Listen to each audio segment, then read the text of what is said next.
While we're on this topic, I'd like to zero in on a particular country we've had a lot of problems we've caused, and it comes up every once in a while. But Venezuela, it's an important country to look at. And I know some people know I produced a film on award-winning documentary, Tupamaro. You can see the little part of it on the wall back there.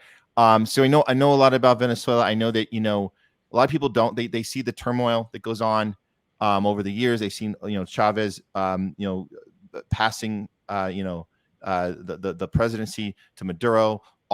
It seems that every presidential cabinet in the U.S. has been pushing to either assassinate their leader or implementing sanctions and then turning around, so we see the chaos that happens there, and then we turn around and tell the people here, we say, look how horrible look at how horrible socialism is. You see, it's awful. Everyone's suffering. Well, we destroy it, and then so we can turn around and say it doesn't work. And I always say this, and I hear other people on the progressive, the homeless left, like to say, if it's so bad of a system, socialism, then why not just let it fail on its own? Why do you have to destroy it? And so that's one of the things we look at here. But I think what I'm going to do right now is I found a clip of one of our friends of the show from the Grayzone, Max Blumenthal's partner, his name Aaron Mate, who he subbed on the Jimmy Dore Show. I think he's independent now, Mate, isn't he? He's still with the Grayzone, but he also once in a while will sub in and be part of the Jimmy Dore Show, and he covers these type of issues. I want to look at this coverage he did on some of the commentary about the sanctions in Venezuela and how the public opinion has kind of changed, and a little for the better, but there's still no accountability about what we have done and what we have caused, the damage we've caused, which has caused 4 million displaced citizens of Venezuela. 4 million. We caused that.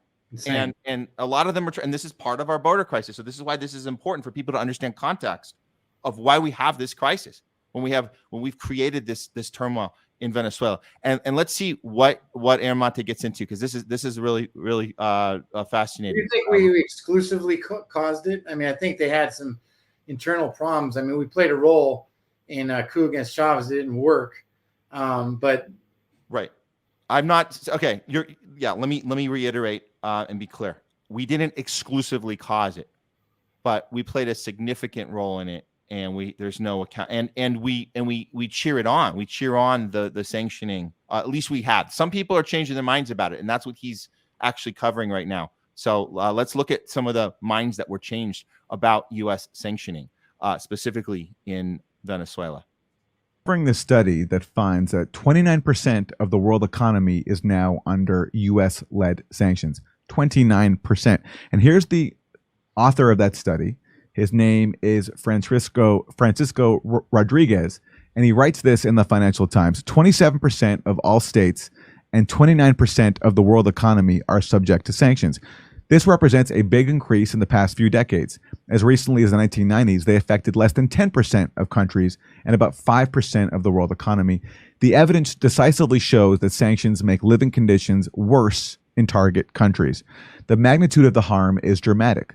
One study estimated that sanctions would lead to a decline in a state's gross domestic product by as much as 26%, equivalent to that in the Great Depression.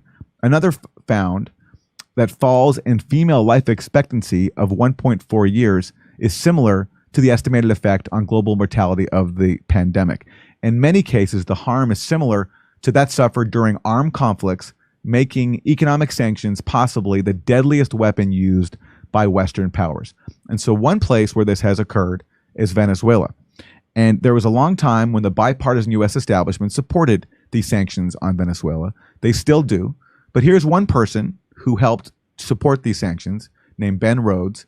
He worked for Obama, and Obama kicked all this off by declaring Venezuela to be a national security threat, which then led to the U.S. imposing sanctions on Venezuelan officials. Now Ben Rhodes, after years of this and after the U.S. failed to achieve regime change in Venezuela, now he's starting to say that maybe we shouldn't be doing that. I mean, clearly they're feeling a lot of heat because of the border crossings, and the Venezuelans have been a focal point of that. Keep in mind, it was Venezuelans that Ron DeSantis sent up to Martha's Vineyard. Yeah, a couple weeks ago. I have one thought on this, Tommy, which is, and this gets to like trying to kind of turn down the burners on some of the pots. Our sanctions, U.S. sanctions on Venezuela, are contributing significantly to the desperation the Venezuelans feel. It's not the only reason. Like, don't at me. I get it. Maduro's mismanaged and there's human rights abuses, but the reality is there's something hypocritical about a policy where we turn up these sanctions in our own hemisphere so high that it's driving all these people to our border, and then we close the border to those people. So my suggestion is, like, let's start unwinding those sanctions. And there were signs that they wanted to do that, and they wanted Venezuelan oil back on the market. Like, it's time to take a different approach here. This is not working with Venezuela, and I'm not saying lift all sanctions. Obviously, you're going to keep like the creeps around Maduro sanctioned, but like these broad-based sanctions that are just punishing these people. If you can relax those and then try to pursue some diplomatic effort, maybe given the fact that we have a new left-wing government in Colombia that can talk to the Venezuelans as well as other leftist leaders in the region who have no love for Venezuela. Right, Boric has been very outspoken about this, but could actually have a more constructive environment for diplomacy to resolve the political crisis.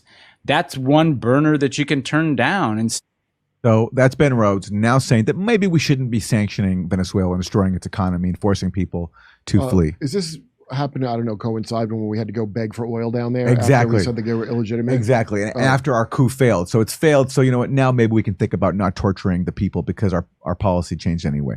And here is his Pod Save America colleague, Tommy Vietor, saying the same thing.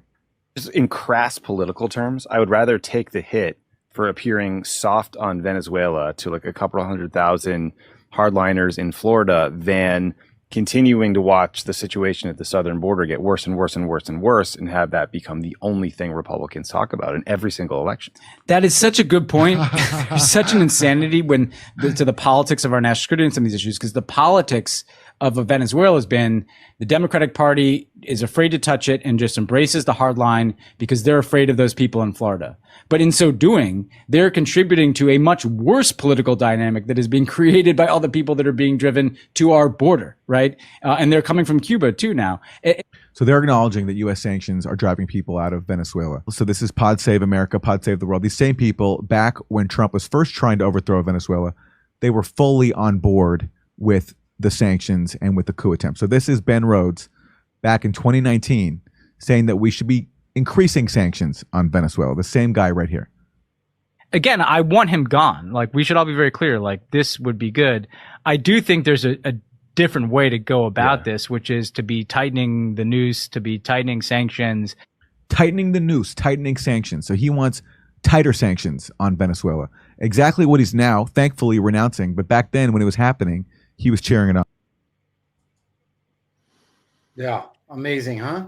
I mean, after all, just a shout out to Aaron Monti for the thoughtful coverage and holding people accountable. Go back and listen to the tape, because why do you change? Like, what did they not know back then that we know now? Like, we knew all this. I don't know. That's just I get irritated at that. So I'm glad he found the old footage. But yeah. I mean, it's been proved, well established, that sanctions impact the poor most.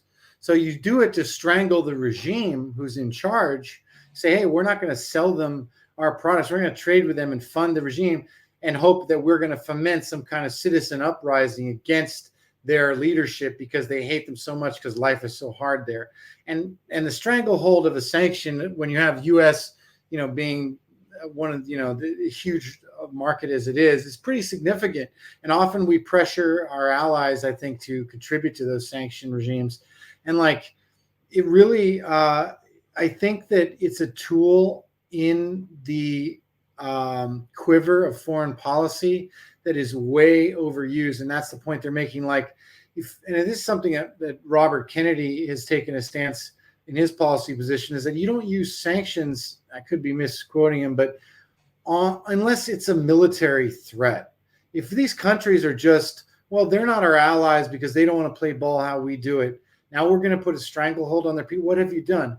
You've alienated their public, and you've forced them to try to enter our country illegally, rather than we supported Juan Guaido and said he's now the new leader of Venezuela, and let's just pretend that Maduro doesn't exist, and all these discontent Venezuelans are going to go behind him. We didn't see that happen.